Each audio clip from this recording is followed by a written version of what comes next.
Ito tayo dadaan sa Circumferential Road, Victoria City, papunta sa Bacolod. Medyo maganda dumaan dito habang nagre-relax tayo habang nagbabiyahe. Kaya dito muna tayo dadaan. Ako lang mag-isa ngayon, hindi nakasama ang busing.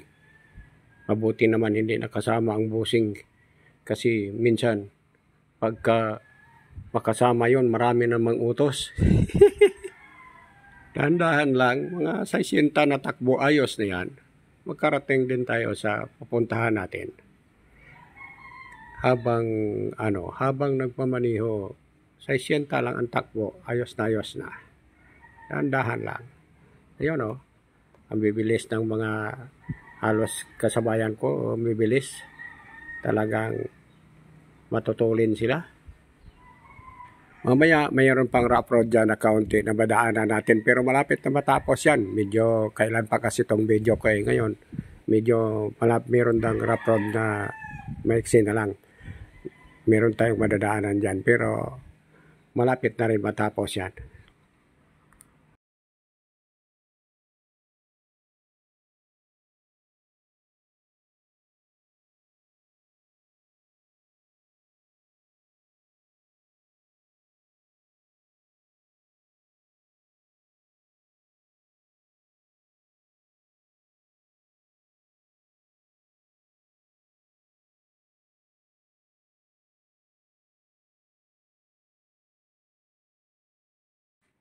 Ito yung sinasabi kong rough road pa, mga mahigit siguro 1 kilometro to. Pero nung dumaan ako dito, ganito pa yung itsura niya.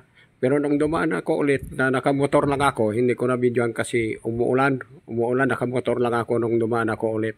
Malapit na itong matapos. Yung kabilang side dito, pwedeng salubungan ng sasakyan dyan. Nag-aantay na lang ng curing period na lang at saka pwede na madaanan. Ilang araw na lang siguro pwede nang dumaan dyan sa kabila niya. Patapos na ito ngayon yung kabila niya. Kaya malapit na. Baka mga ilang araw na lang aantayin. Pwede nang dumaan dyan. Yung mga motor nga dumadaanan dyan sa kabila niyan. Malapit na yan ngayon matapos.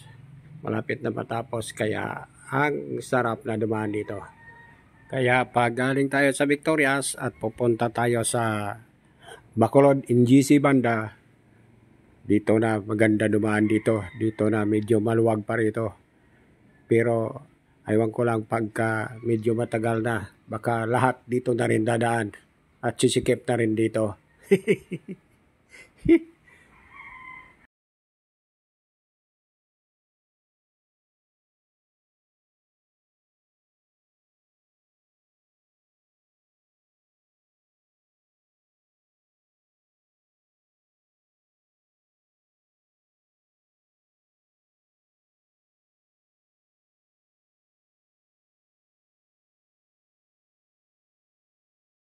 Hanggang dito na lang muna mga parikoy dahil medyo malayo pa yung Bacolod.